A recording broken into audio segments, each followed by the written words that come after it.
Yes, sir.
Okay.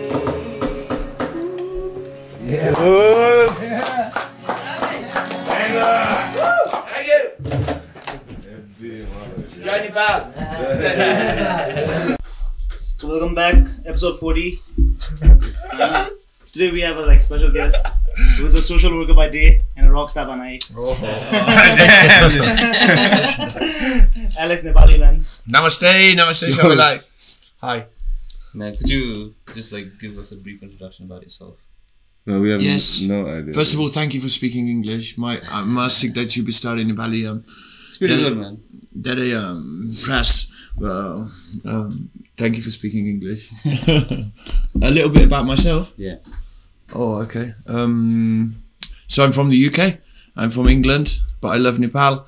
And I first came here 9 years ago. And since that time, it's just been an amazing experience, coming and going from Nepal. And this time, obviously, been here a long time because of COVID. So it's been more than 1 year. And then there was Visit Nepal 2020. And it's just, I don't know how to even start to put it into words. People ask me all the time, why do you love Nepal? And it's just like a big answer for me to try to explain, because it's a whole process, and Nepal's really supported me to, I would say, become a bigger person, a better person.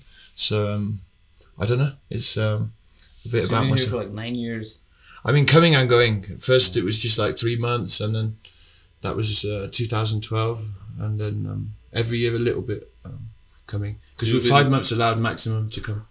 So that was the first time in 2012. What did you come here for? Just a vacation? Actually, I came to India first of all with my girlfriend who'd been the year before, and I was only supposed to stay for 6 weeks, but I just couldn't leave, and I ended up coming to Nepal because I had to leave India, and Wow, I tell this story a lot, but like I had like a hard experience that time. I was traveling on my own for the first time out of the Himalayas, and then I was in Gorakhpur, and then I was having to wait in the train station overnight, and the dogs and the like really like hardcore India, and UP, right? Yeah, hardcore India. Yeah, really hardcore. And then, you know, of course, people want to try to ask me for money or take me on this expedition or that one, and like so I was feeling a little bit like defensive at that time, and I came to Nepal, and it was Banda that day in Nepal.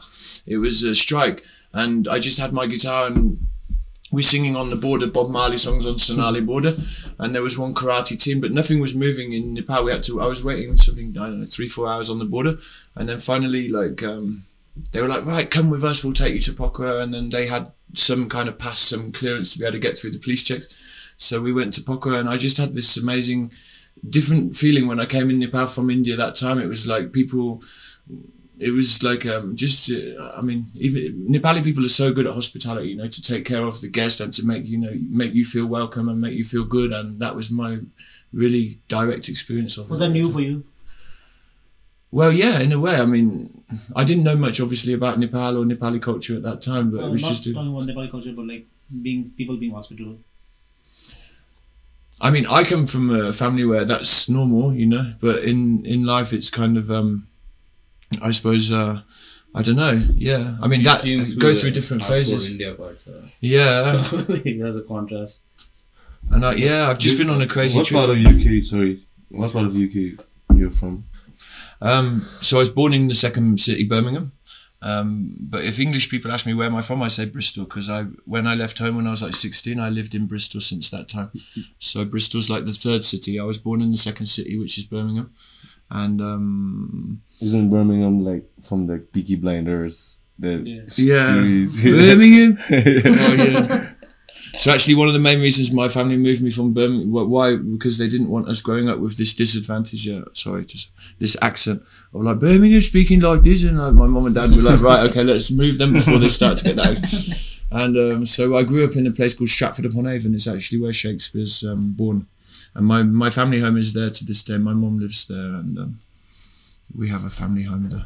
Excuse me. So that's how you ended up in Nepal, but what made you stay here for this long? Oh, I just fell in love with your country, I mean with this country really, and with the friends that I made, the experiences that I had, the freedom that it affords me, you know, like I've done a few things, like I sat Vipassana twice, which is like Buddhist teaching, and I was really interested in Buddhism. It's another reason why I really wanted to visit Nepal in the first place, because, you know, Buddha's born here, and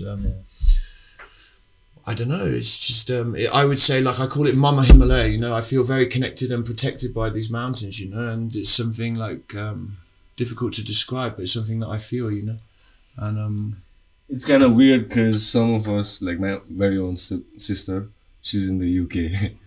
She wants to leave, like, in Nepal and go to your place, and you're the other way. Opposite way round, yeah. So, like, I would say, you know, understand how does it work. What motivates someone to stay and do his or her thing in a place? I think life takes all sorts, you know, and like different people need different things, but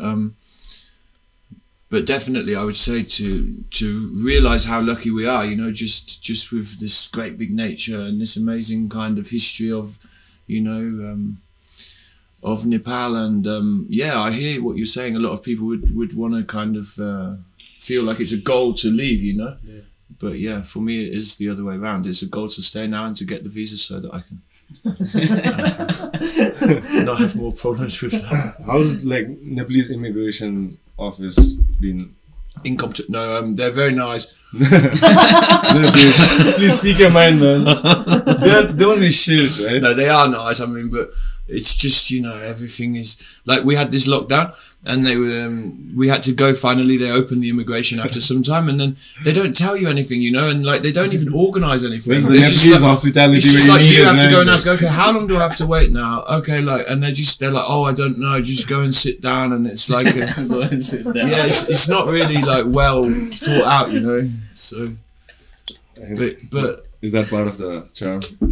Yes, it's part of the charm. You know, you have to hustle in Nepal. You know, it's like, okay, what you say now? What do I say? And where do we like find the? You know, it's great. I love that about Hindu culture. It's just something a bit different. You know, there's a great freedom there in kind of in the West it's a lot more regimented and kind of pinned down. Okay, this is the rule. If you break it, then you go to the arrest or whatever. And here I feel it's a little bit more grey area. You can kind of hustle a little bit. I don't know. Most people earn their money in the grey area, must be. Yeah.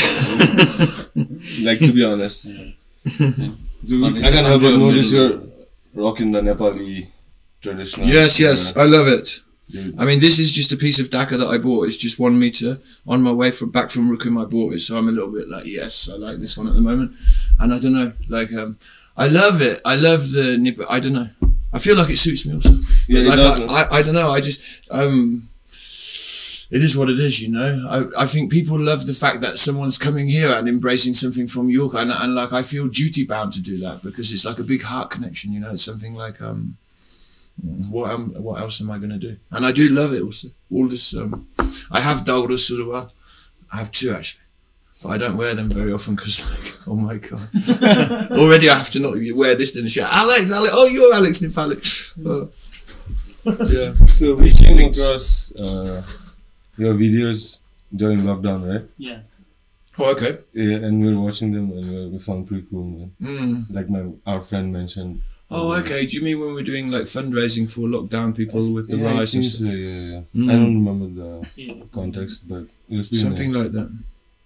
Yeah. Well, I mean, we had the earthquake. I was here in the earthquake, no, in Kathmandu actually, and it was. Did you like witness the earthquake too? Yes. You were here at 7.9D. I was here for both of them. There was another one 2 weeks later. 7.2, yeah. Yes, excuse me. I was here for both of the earthquakes. Yes. Crazy time. Wow. Yeah, man. So you've been here with the earthquake, the blockades, coronavirus. Yeah. We have a song now. Bochalonia, yo, corona limario, Bochalonia, yo, corona limario. Huncha Sabati. It's called Huncha Sabati, which for English people, it means don't worry, everything's going to be okay. So we've got this new song. It's like ska. It's like ska music, reggae music. Yeah. Music's a big part of your journey in Nepal. Yeah, it's a big part of my journey in life also. But like when I first came to Nepal, I heard Nepali music obviously for the first time, and I was just like, wow, what is it? What does it mean? And trying to. What do you mean by Nepali music? Well, when I say okay, yeah, I mean it was. I mean, the first song I ever heard was this Sanjay Silvestri song, Maya Mary Maya, and it was actually not. Okay. It wasn't the record. It was someone playing it in the guest house. One of the boys who is in the guest house, and so I tried to learn that song, and then it was quickly like Resam Firri, and I mean, when I say Nepali music, I know it's a big, you know, you can't really pin it down into one genre, but what can I say? I don't know. The songs that catch my ear, I love to try them, you know, and so many ones I'm like, wow, what is it? What does it mean? And it's kind of a journey of just discovery, you know, and with the pronunciation and everything, I think I'm getting it better these days. But if I look at the old videos, I'm like, oh my god, what is it? A lot of heart, a lot of effort, but like, okay, like go and learn this. Like you said, I think people appreciate the effort, right? Definitely. Even Resam, I could not do it. Resham, I was doing all the wrong pronunciation, but it's okay. My friend Milan, he said, don't worry about the pronunciation. Anyway, Nepal had hundreds of languages and everyone speaks a little bit different, so there's kind of... but we'll get there. Now we're making an album, like an original like LP with different styles of music produced in different countries and with different recording studios, and kind of trying to really mix it up and have like an international kind of album that's about fusion. Yes. By we, you mean you have a team? Yeah, a kind of. I mean, Milan is like songwriting partner, so I have. Really, I'm like a slow learner. In school, they told me you're dyslexic, you can't do English, you can't do maths, you better go and do the extra class. So for me, I'm kind of slowly learning Nepali, but then we write the songs together. We have like a great relationship in that way, where we can kind of bounce off ideas off each other. Oh, why don't we say it in this way? Why don't we, you know? So it's kind of like a good time for creativity and yeah. But Milan, I don't know what's going on with his band. He's also has this band Keta Haru. And they're also jamming again together now, so that's great. And yeah, from my side, I really hope we can just all do it like a collaboration kind of thing, you know. Some different people playing in different songs and stuff. So you're trying to produce a whole album and so. Yeah, we've already recorded a couple of the songs, and we're working. Commercial. Yeah. In a way.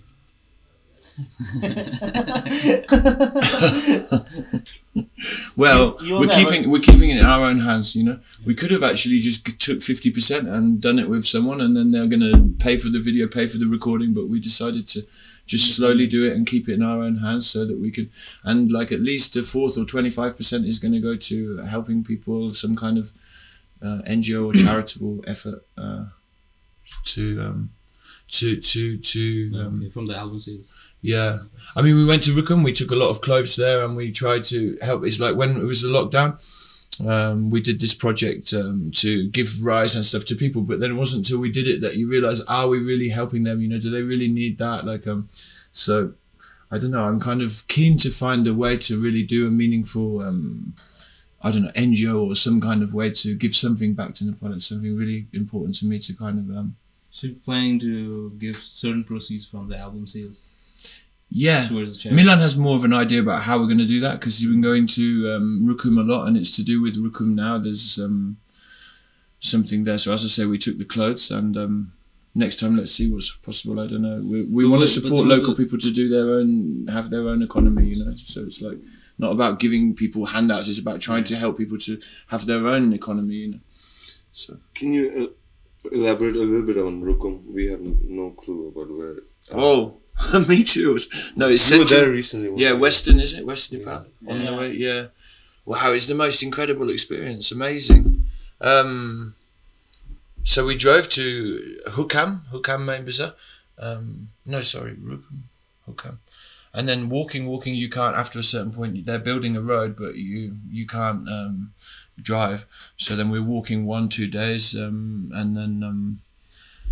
wow, just like a pure adventure. I don't know how to, we just taking one day at a time and going from place to place, playing music, and yeah, wow. I never seen anything like it. It's spectacular. Like, you look out at the mountains and you can see so much, like it's so big, you know. And do your average tourists like go there? They don't, right? I don't think so, maybe. It's like volunteers. It's like wild. It's like West. Certain volunteers, as I'm saying. Milan told me they have a lot of programs. The Maoist revolution began there or something. I don't know anything about the history. But it's kind of inhabitable to do that place. Like, very less people live there. Yeah. It's towards the west, no? Yeah. That's the place. And they don't speak Nepali. I mean, they speak Magar, no? Yeah. They don't really even understand. Oh, yeah? What else can I tell you about Rukum? Oh. We went to a place called Moika, and I read this book called The Snow Leopard before I ever came to Nepal. It's a really amazing book, one that really stuck with me, and it's like a kind of very immediate writing about like a kind of a trip to Dolpa, and this guy makes like he's looking for this rare leopard that's maybe like a myth or maybe it's real, and he goes to find this snow leopard, and so yeah, we went in the trail of that, and wow, I could say so many things. Moika was the furthest I got this time, but next time I would like to go to Dolpa. Yeah, Dolpa's pretty... But then apparently it's quite dangerous. You have to go like high mountain pass and everything. Yeah. They don't even know. To get sight of the leopard. You don't see snow leopards, right? They're like ghosts. It's very rare. Very rare, yeah. So even what was that show? Planet Earth? Blue Planet. Planet Earth. Planet Earth. So they had to leave the cameras, trap camera for like weeks and months just to get like one 10-second video of that leopard just walking past. They're very isolated. Isolated. They live solitary. Yeah. They only come to mate and go back. That's for food and stuff. Do you find them in Nepal? Yeah, upper mountain. Okay. The lower foothills, there is leopard. Yeah. Leopard, like clouded leopards, no? Where? Like Bandipur and all these times. They attack like your livestock and all. So I think it's because of human encroachment. Bandipur areas. Recently, pura tiger attacks. Yeah, tigers, leopards, no? They want to have it out. Dude, some lady got snatched from her bike, right? Her son was riding the bike, and it happened in the West. Yeah. Bordia. Some mushroom hunting guys also got caught, right? Yeah. By tigers. They only for mushrooms. Like that's what routine of Nepal Banda said. Yeah. The harvest got happened. Maybe they were tripping like, is that a tiger? No, fuck, I'm just seeing that. To your video clips in some Nepali movie. Have you seen that video clip? Oh shit. Oh yeah. The worst acting ever. Yeah. This is video clip of a very old Nepali movie that went viral recently. And people as tigers. Yeah, so the actress gets attacked by a bunch of tigers. These like tigers that were usually they're like isolated. We saw one on the way to. Sorry. But then you saw one on the way to? Yeah, just outside Pokhara on the way to one village, and we were driving and we saw a tiger, and like a adult tiger. You sure it was a tiger or no? leopard? Actually, yeah, I think it was maybe a leopard. I think it's a leopard. A big cat. I don't know. Like I said, tiger means it's got stripes now. Yeah. Tanahu area, that area is like some kid got snatched, man. I'm telling you, because my dad's from there, right? So he gets news. They go inside the forest for firewood, and all that. But this kid who was snatched was like Batsane. He was with his mom, and the mom just got distracted. Next thing you know, the kid is taken off the tree or something. Once they're man-eaters, they don't eat anything else, right? It's easier for them to hunt. I don't know about leopards, but it's usually when they get older, say. But it's either when they get older or when they are injured. And once they get a taste of humans, it's not that a Bohemian fresh tastes better. It's just that it's easy to hunt. We can't run like a deer. We just have to outrun the last guy.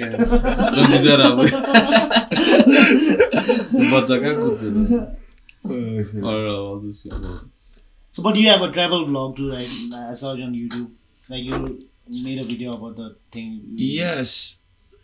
Yes, I mean, for me, I'm just trying. You know, in the beginning, I had the smartphone and I would just do it immediately and just kind of ding and maybe pause it and just. But now we're kind of making more effort to edit it and color grade it and get the good sound. And you know, as the following becomes kind of a wider audience, then it feels like it's a good thing to really try and do it in a little bit more professional way. So trying, you know, yeah.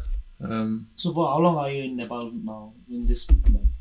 Oh, so I came in January 2020 with this Visit Nepal 2020 thing. I was meant to my plan was to come to Nepal and I dumped my kind of sound stuff and my microphones and everything and have a base here. And then I was meant to actually go to a few other countries and do Nepal, like gatherings and Nepali community come and we sing songs and we say, yes, come on and visit Nepal 2020. And like kind of, we did it in Oslo and it was really nice, you know, like, people coming past and like, oh, what is this? And we can say, yes, we're doing this, Visit Nepal 2020. And people would come with their signs and say, Visit Nepal. But then, yeah, unfortunately, this whole crisis, I think it's kind of affected everyone's life, hasn't it? You know, and it's a shame about Visit Nepal 2020. But I don't think Visit Nepal 2020 was going to do anything. No, maybe not. Just like this, they stuck like a bunch of Yetis around. Effort. How can the thing is like understatement, overstatement?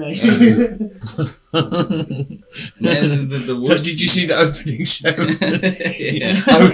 I was watching the opening ceremony before I came to Nepal. I think it was like January 1st. And it was like, wow.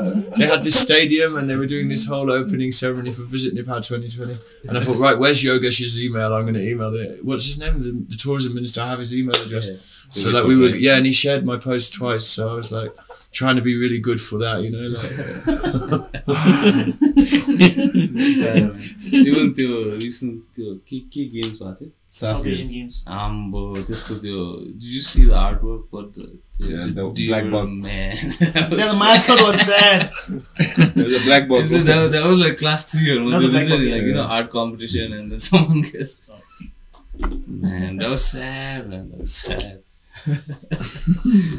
Those Chinese made a better drawing. You can take it up with the creative team, man. I'm sure there are like so many Nepalese people who take pride in being creative. It's just that they lobby everything, you know. There's always someone who's like, yeah, मेरो छोरालाई गरिदेऊ न, मेरो अङ्कललाई गरिदेऊ न, मेरो भाइलाई गरिदेऊ न, and then it's like shitty stuff.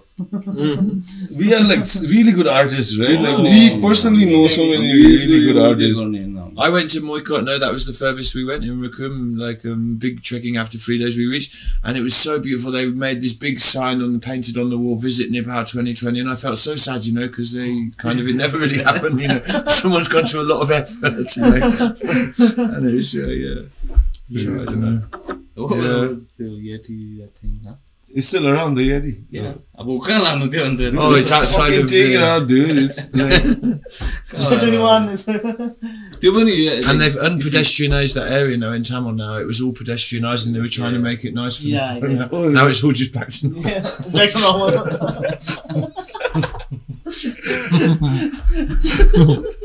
They had a few Yetis in there and like, sorry. The effort. Good.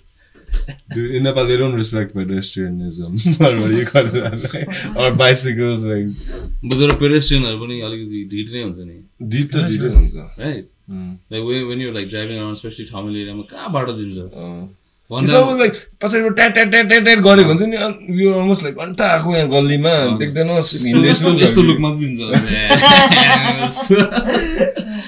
day, you know what I saw? So I was going through, my house, Sandwich Point, Tamalgo. So I was eating sandwich outside, right?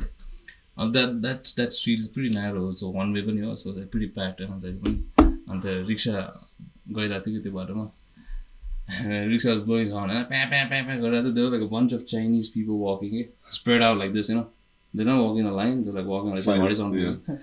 School gang. And then that guy, the rickshaw guy, is like honking his horn. Last one, the rickshaw, the Chinese, they he just moved out of the way with his foot. I was like, what's happening? The Chinese dude was like, what the fuck? Back in UK, your life must have been like very like monotonous and fast. Do you come like to take a break from that too, or?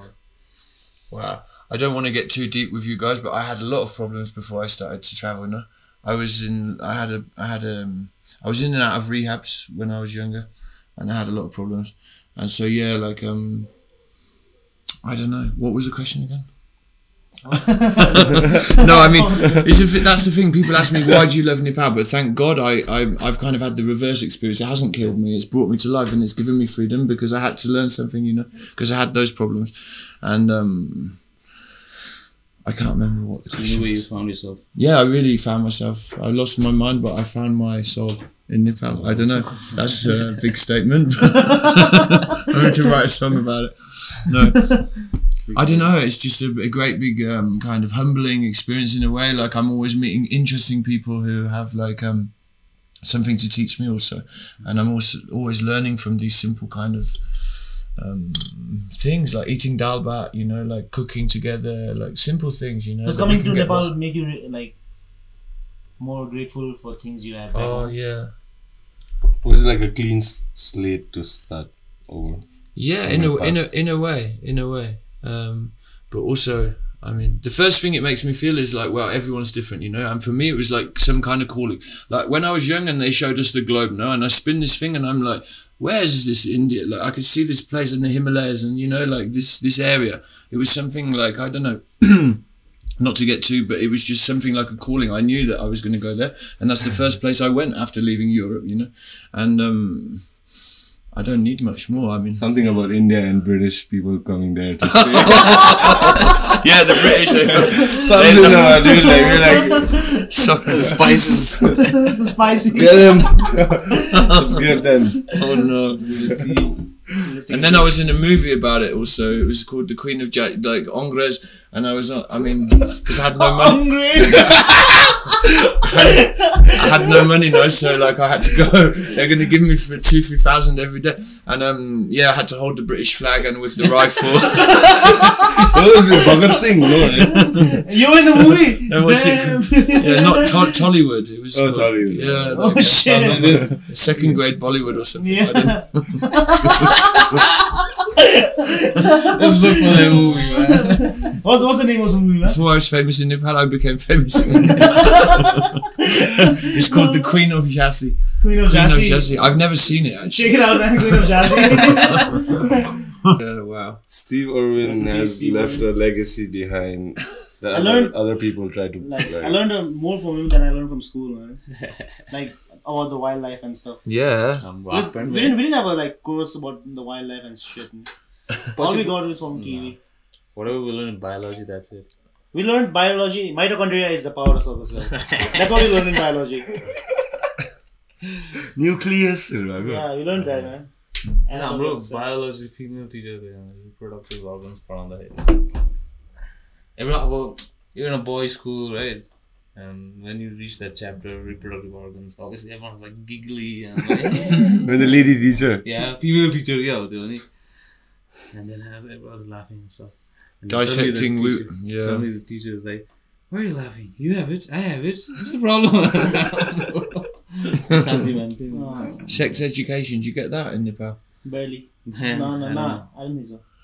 We had in our school, man. You had it in your school? Yeah. Towards the later years, right? Yeah. When we were in high school, yeah. But actually, I remember the main thing is they got the broomstick out and they put the condom on it. They were trying to tell us about that, and we were just all looking at each other like, yes, okay.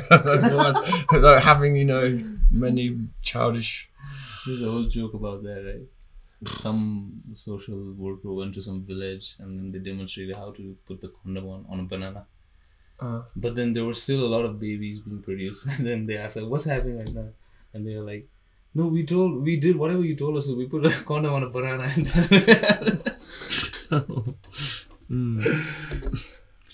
then this the खासी के थिएन यार. Proper sex education was not there. I'm not the proper there. Like legit, we had legit, man. For us, it was What do you very mean legit. legit? Like we had porn Demonstration. magazines distributed, Like What do you mean Playboy. Not porn magazines, like Playboy magazines and shit. Distributed. Oh, yeah. By the teachers to encourage us to understand Like legally or like under the table. under the table. It wasn't part of the curriculum, but we were. Bonus. I think that as in our school, they knew how to treat as you grew up, like your age. So as we were ready to go to college and stuff, they wanted us to make sure we're ready. At least we understand what the opposite sex or our own sexual organs, how do they function and stuff.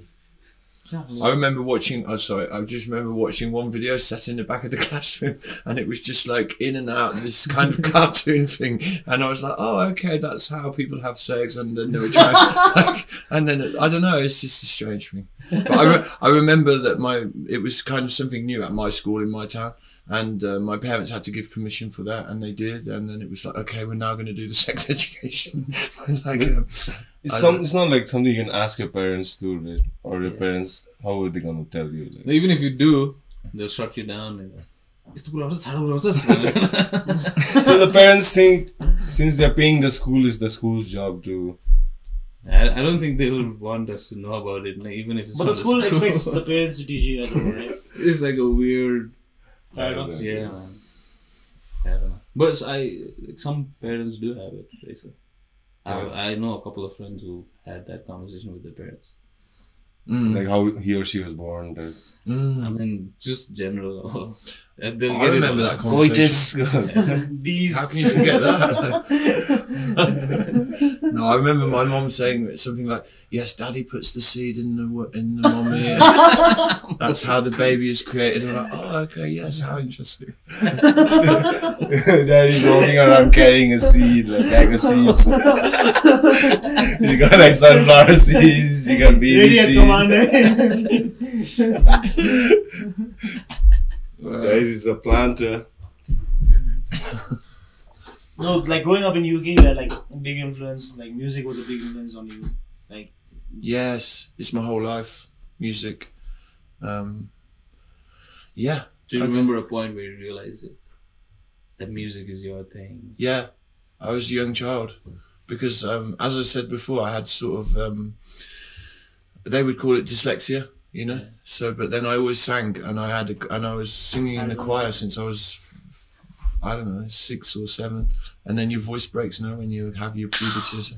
So then I left the choir, but then I continued to singing, and it's just I mean, that's one side of it, but then I think, yeah, what you maybe ask is like my influences of music, and I grew up with like the Beatles and the Rolling Stones. My mum and dad are like, I don't like to use the word hippies, but it brings up so many, you know, ideas for people, that word, doesn't it, you know? But I would say my mum and dad were in that time, baby boomers. Free and spirits. Well, yes, yeah, that's the ideal, isn't it? Yeah.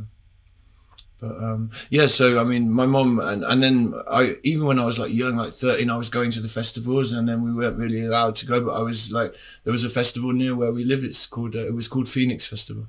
So then I was young and going there and seeing. I saw Bob Dylan there first time, and he was, you know, there was all. So I had like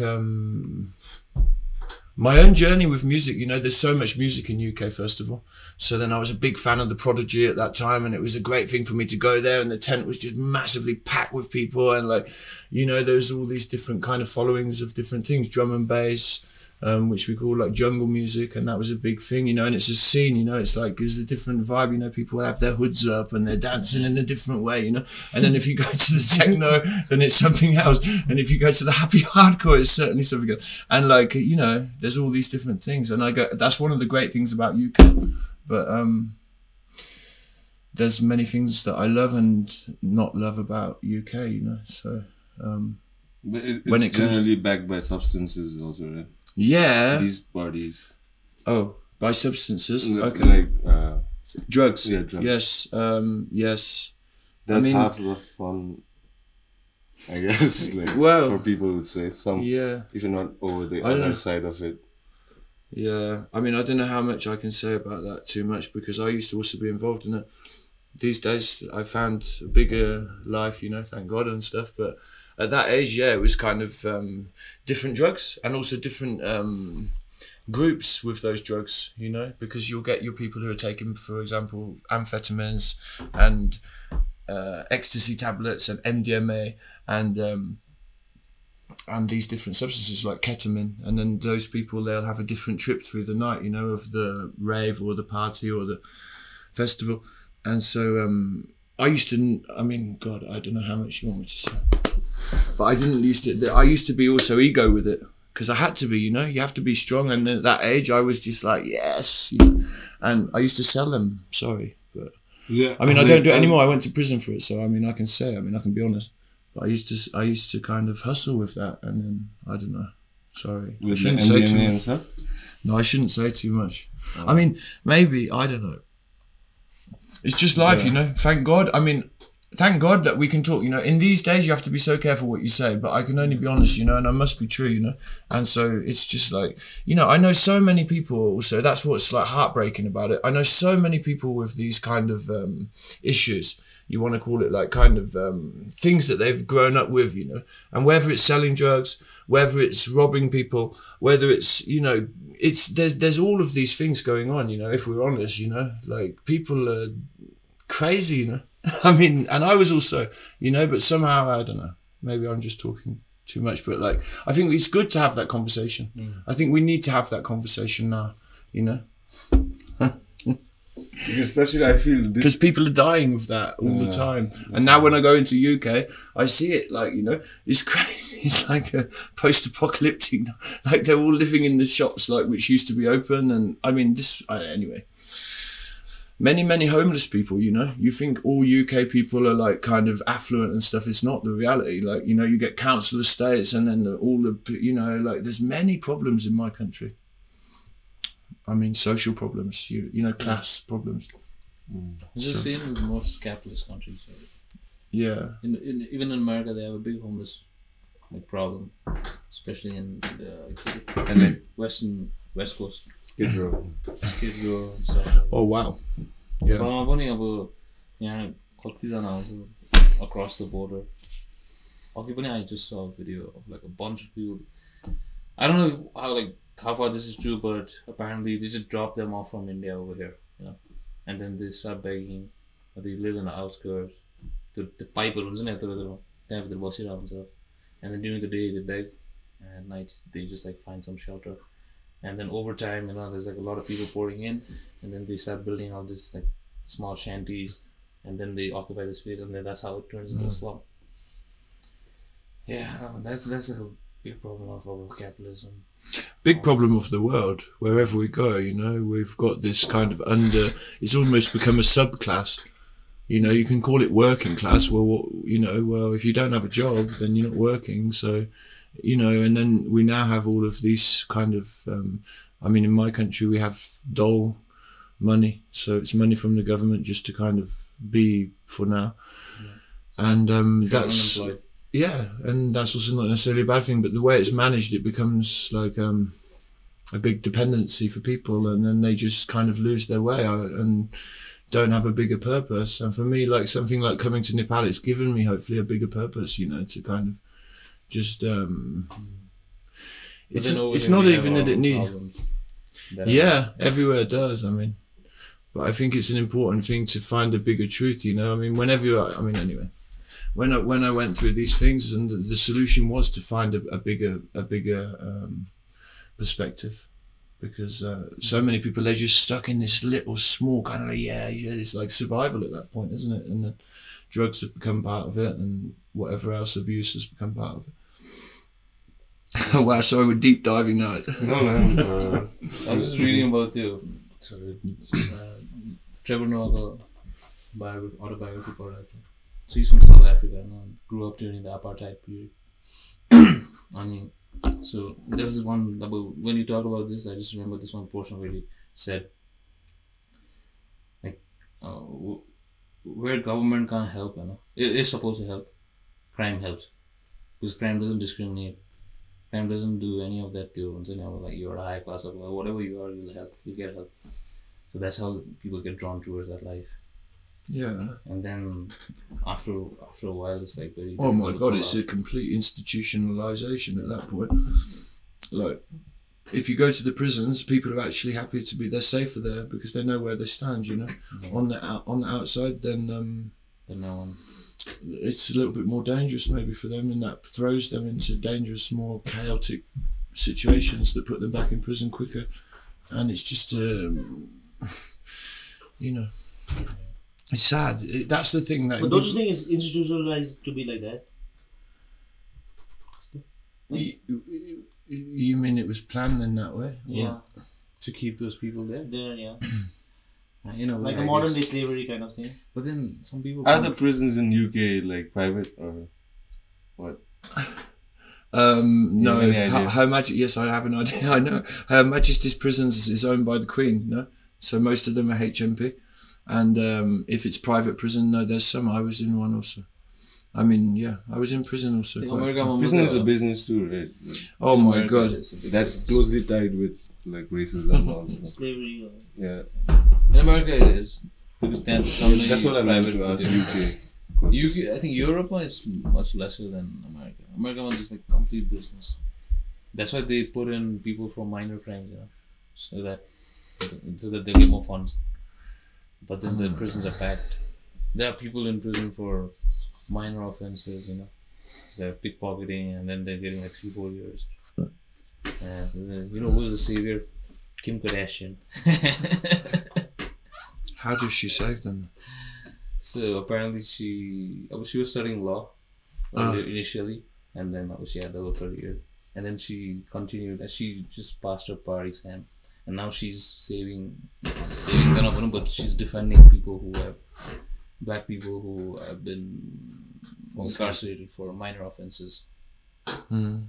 Like selling marijuana or smoking marijuana or having like a very small amount of it, but then they get like maximum prison sentences because of that's being lobbied. Yeah, but it's totally run by... Oh God!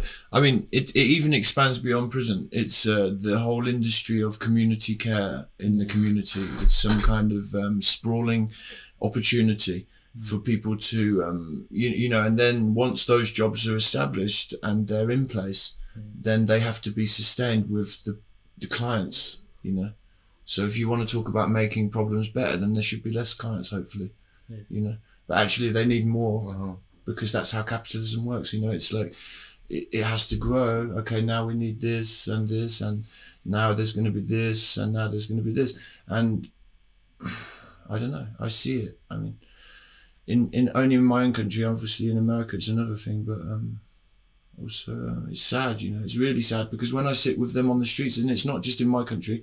I was just recently in Norway when I wasn't in Nepal for the last 2 years, and there's one area there in Oslo, and it's just so sad for me to see these people who are just like lost souls. You know, they're just like destroying themselves. And they don't know why they're doing it. They don't know, but it's just happening, you know. And it's not just a few people, it's many people, you know. And you can walk down the street and see them and, you know, you don't know really how to help them. But hopefully... In Oslo? Well, yeah. And I mean, God, everywhere I go in Europe, if you go to Germany, I mean, the police won't go in there. Like, you know, it's they leave them to do it, you know, and then there's all of this mad crime going on and people selling drugs, and there's an area that they can do it. Like, there's a kind of something, I don't know. Buffer zone. Yeah. And... But states are slowly... And, you know, they have these injecting salons, no? So you can go in there, you can take your drugs, the police, and you know, like, Isn't that to prevent HIV and stuff, like? No, but that's they give free needles and stuff. Yeah. We've started decriminalizing a lot of drugs right now because of the war on drugs. But not the heavy ones, right? The heavy ones are always going to be heavy. The most of the fatal one is actually commercializing the opioids. That's the one that's the biggest killer, right? And they prescribe that, Opiates? Yeah. Fentanyl? Yeah. Yeah, now it's a big problem, yeah. In America, like that was crazy. People have become dependent on it. Yeah. And it's so expensive. And the pharmaceutical companies over there. Fentanyl? Yeah. No, but the problem is that people will get it so cheaply, you know. One hit and then it's like... Yeah, but the cheap ones are bad. Right? So You're the talking ones, about opiates? so the ones that are, yeah.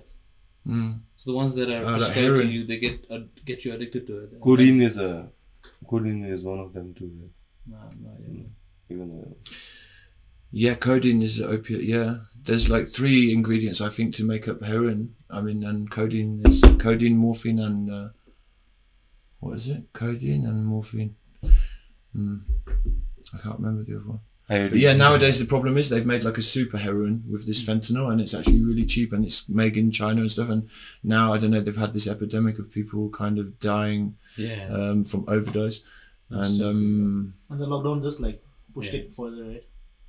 The lockdown. Well, probably, yeah. I mean, I would definitely, yeah. And then when you don't get it legally, they opt for this cheaper. And the other big problem is this methamphetamine, you know, this ice, because this is also very cheaply made and it's chemical things, and I don't know. It's Fucks you up, man, right? Well, I didn't know it was called ice, man. Meth. Ice cracks. This dude once rolled up in Thailand. I was walking by the beach. I don't know, he just went ice. It's like, you want some ice? I'm like, yo, I don't need any ice. Like, what do you mean ice? Like, I'm cool enough walking down the beach, right? He's saying, hey, you want some ice, bro? I'm like, hey, no thanks. Then I went and told my friend, this random dude just came up offering me ice. He's like, do you know what ice is? I said, what the fuck? He said, it's meth. I was like, whoa. Did you hear about that methamphetamine? I was like, shit. No thanks, sir. What's a average day for Alex in Nepal? These days, I get up and I always wake up same time around 7:30 or that 8 o'clock by latest, and I get up and I do my stretching. I do yoga. Namaskar. Yeah, but I can't do it now because I broke my wrist. I can't. Like, so I have to sit down. Yeah, Shuri Namaskar usually, and no, but yeah. How did you break your wrist, man? I had a motorbike problem on Christmas Eve. Nepal. They were going to the nightclub. Praying too hard. We're praying too hard.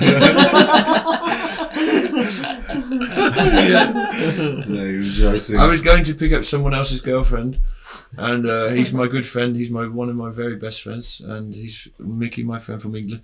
And he was like, "Yes, let's go to the nightclub." And I was like, taking him and then dropping him and then going to get his friend, not his girlfriend, his friend. and that's when this guy was coming up the hill really fast on the Enfield. And I just thought, oh my God, it's a head-on collision, and I just swerved, and he was fine. And I just clipped the handlebar on the Enfield, and snapped my wrist. And yeah, don't break your wrist. It's the most common fracture, actually. I looked it up on the internet. You want to be mystery man, right? No, I'm scared now that I won't be able to do stuff. I used to do like, I used to use the wall and handstands and trying, you know, with my hands and stuff. Like pushing stuff, I don't know, and now it's my right hand, you know, and it's like, it looks like deformed or something. Like, does it affect you playing guitar? No, guitar's fine actually. Also, like, you know, this is all fine, bro. So jerking off is also alright. Same thing like guitar, jerking off. Yeah. One, loose, no, beat the meat. It's just this namaste I can't do, you know, like this I can't. Not yet. So you can play basketball. But what were we talking about again before? Pink Floyd, no. Yeah, your daily routine. Oh, my daily routine. Sorry. How can you get into Pink Floyd? But I would like to listen to Pink Floyd too, man. You do your Surya Namaskar and then... Oh, and then Dalbat. Early morning. Power. No, like 10:30, 11. Okay, that's the average. So That's the average Nepali. Average Juice. body type. But we have juice. Sight. Yeah. It's in the rhythm, Dalbat, no? If it's not, then I think it's more, you can't eat it too late, no? Because otherwise you won't have Are you also too used to Dalbat now? Oh, it's like a religion. Yeah. Really? Like, Did you find food bland back home? No, because I maybe had the different diet before, but now I went to the village and, you know, we get up, we wash our face, we brush our teeth, and then we eat Dalbat, you know? And if you don't eat enough, then you're going to be hungry in the daytime when you're doing your work, you know? And like, it's just something amazing for me, you know? It's like, it's full power, you know? They say that 24 hour, you know? Yeah. Spartan diet. Yeah. So when you went up to Nepal, were you helping them out in the fields and the local people? Yeah. Yeah, I love to be involved. I love to learn, and I love to get involved and get my hands, you know, sleeves rolled up and, you know, be together and kind of experience people's lives, you know, and kind of, yeah, it's a beautiful thing. Yeah. That was the thing, and I just learned so much all the time, you know, like every day is like, wow, it's something, you know, something like to think about. And it's nice to hear you have the positive attitude, because regardless of what you had in your past, like we might also have something in our past, we can move on, you know, turn a new leaf or try to live your life. yeah, I mean, I don't think that I was a bad person. I just think that I had Bad problems. times. Yeah. You know, I don't judge myself now in terms of like I'm some kind of, I need to have some kind of it heals itself, you know. It comes round, you know, and now I'm lucky to kind of see it in that way, I guess, because it's taken a long time. It's not easy, you know, but I think as time goes by, you know, with the love of God and with the love of people and with the love of friends and with the love of what you're doing, then I think everything's possible. It's all what we hold in our mind, no? So I really believe I've got these certain little captions that I keep, you know, like extract the power, you know. So if I'm feeling shy or negative or like, you know, okay, well, you're feeling like that now, but use it in a positive way, you know. And so these little things can set us free. For me, like being able to kind of, I don't know, there's just certain little ones, you know, like Eckhart Tolle, for example, he says the power of now, you know. It's something like boom, but like, yeah, there's a great power in this now. No, there's this one saying, and we don't need to judge it against something that we did wrong in the past, maybe, you know. We just need to be now, you know, full power. there's this saying, know where to now here. It's the same letters. Know where to now here. Nowhere to now, here. Nowhere to? Now here. Yeah, okay. Nowhere to now here. Nowhere and now here. Yeah. Same thing. Mm. With the space. Yeah, for a minute in the past, you may be nowhere, but You told me your album was coming out, right? Yeah, so that gets out like the kind of next part of like daily routine is music, obviously. So once Dalbat's finished, then we practice music or we play music together. So what are we talking about, man? what was the name of the song, man? You just saying? Nepal Kai Lagi. Nepal ko lagi. Nepal Kai Lagi. That was you wrote it yourself? With the help of some friends, I guess. Yes, as I mentioned, Milan Nepali, Ketaharu, lead singer, and that's his band. And so we met, and actually it was just a beautiful story also, just quickly to say. It's pretty good. Can I quickly say? Yeah, please. Because it was such a nice thing. Because I was first in Kathmandu, singing Rest and Fury everywhere, and had no money and just trying to pay the visa, everything. And that time, I think Milan, he saw me that time, but we didn't meet properly. But then this time it was the lockdown, just as the corona thing, just after that happened. And it's the lockdown, and he was like, "Oh, where are you going with your guitar and speaker?" And we just went together and we're singing, and we made these songs together. You know, first at that time I had a idea for a song to say thank you to Nepal, and I was trying to make this something song, and then he was like, no, for Nepal, and then we kind of had that shared intention. I don't know where the song actually comes from. I don't know, but we made. Yeah, for Nepal, and to make people realise how lucky they are, you know, like, I mean, the song for me, it's about that. It's about, like, you know, let's appreciate this. It's about a bunch of ungrateful Nepalese assholes. To remind them, it's just time to be grateful. Well, I mean, I don't know, everyone wants to go to Dubai or they want to go to wherever, and then they want to come back and, you know, have the money and everything, but let's just, you know, and not everything in life is about money, you know. Abundance doesn't have to be tied down into this kind of, I don't know, for me. The grass is always green on the other side.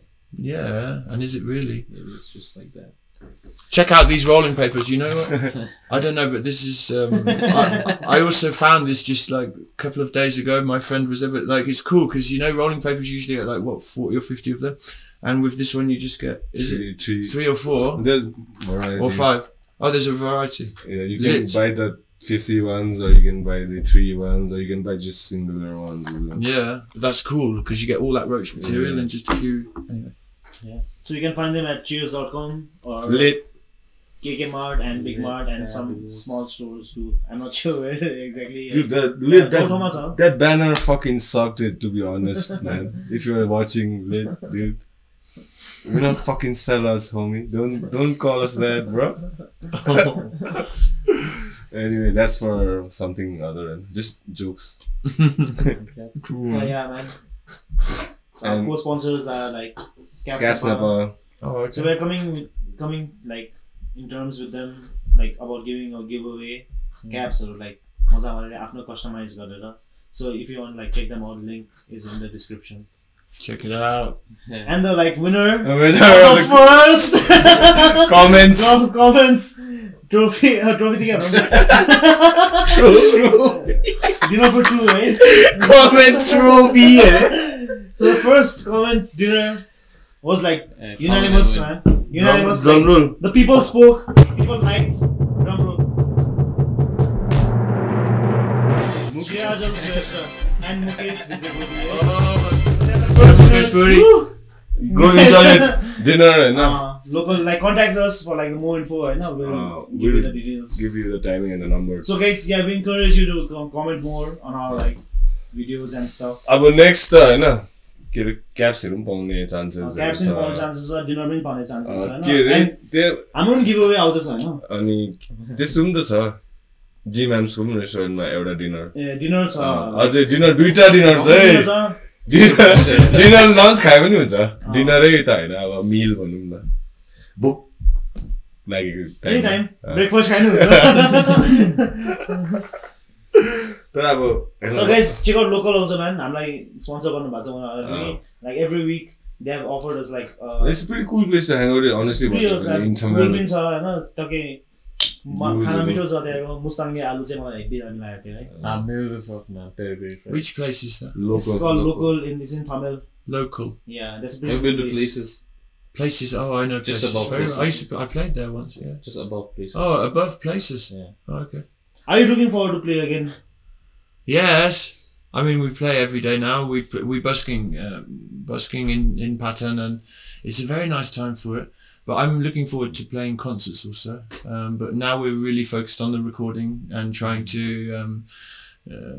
do the good recording first, and then afterwards we'll do some kind of hopefully tour or some kind of concerts to promote the.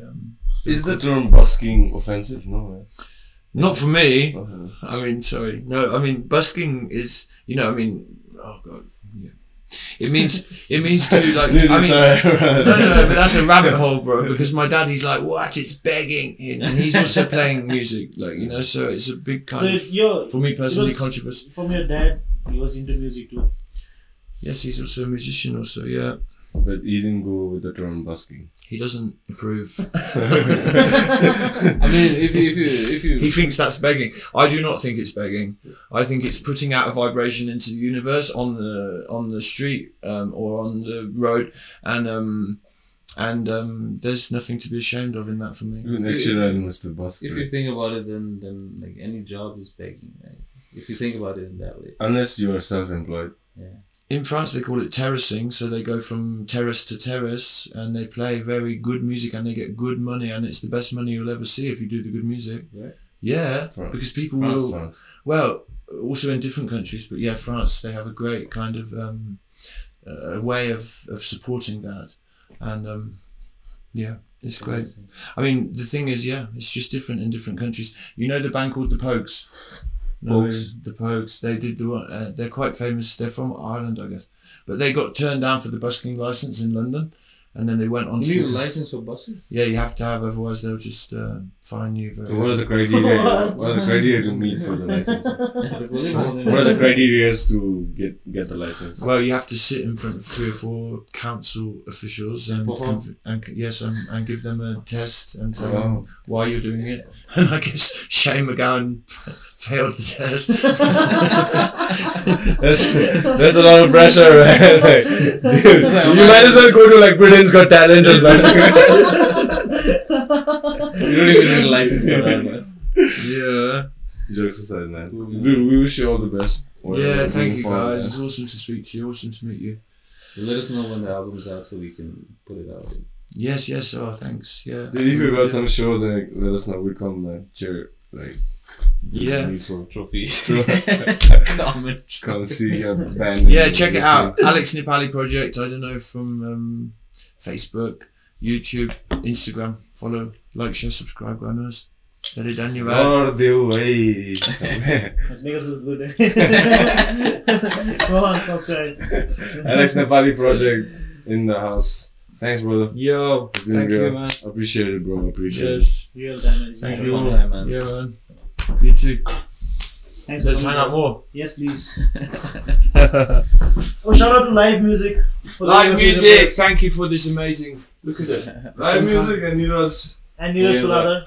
Neeraj Suladhar. Shout out to Neeraj. What a host. Okay. Thanks for letting us drink some beers. Thank you. Thank you.